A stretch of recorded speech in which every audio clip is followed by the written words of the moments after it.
प्रियात्मन सप्रेम जय जीव आदि मुनीश्वर जोगेश्वर परम पूज्य सत्य सम्राट सदगुरुदेव सिमनी जी का वचनामृत से एक बूंद।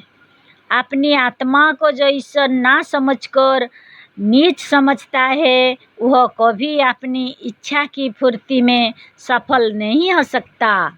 देखिए, आत्मा के विषय में वेदों के उपनिषद कह रहा है, स्वयं आत्मा सर्वेषां भूतानां अधिपति सर्वेषां भूतानां राजा तद्यथा रथनामौचः रथेन मौचारः सर्वे समर्पितः एवं एव अस्मि आत्मनि सर्वाणि भूतानि सर्वे देवा सर्वे लोकाः सर्वे प्राणाः सर्वएत आत्मनः समर्पितः। यह आत्मा सब भूतों अर्थात सारे संसार का मालिक है। पृथ्वी, जल, अग्नि, वायु और आकाश सब भूतों का राजा है। यह सब इसी आत्मा की आज्ञा में रहने वाले हैं।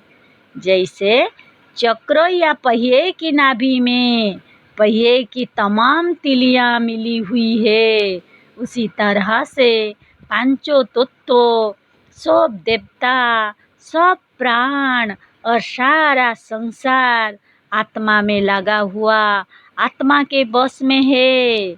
और जिस तरह चक्र नाभि के चलने से सारा संसार चल सकता है, सच्ची बात यह है कि सारा संसार आत्मा के बस में है।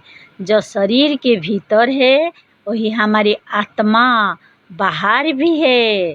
अतः इस ज्ञान और विश्वास के साथ योगी सारे संसार को अपने बस में करके चला सकता है।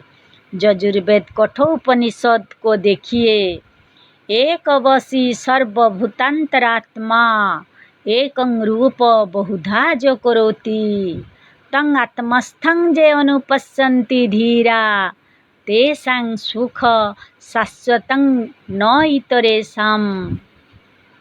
सब प्राणियों के भीतर यह आत्मा ही अनेक रूप धारण कर सारे संसार को अपने बस में कर रही है।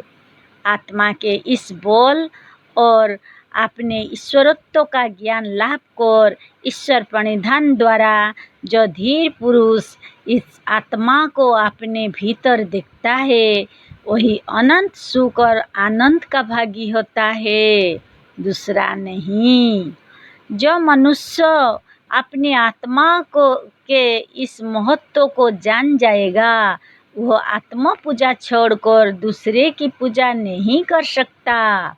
जिस समय मनुष्य यह जान लेगा कि सबसे बड़ा देवता और ईश्वर हमारे भीतर है और हम ही ईश्वर है, उस वक्त वह अपने रहने के मकान को ऐसा ही साफ रखेगा जैसे एक भक्त अपने मंदिर को साफ रखता है।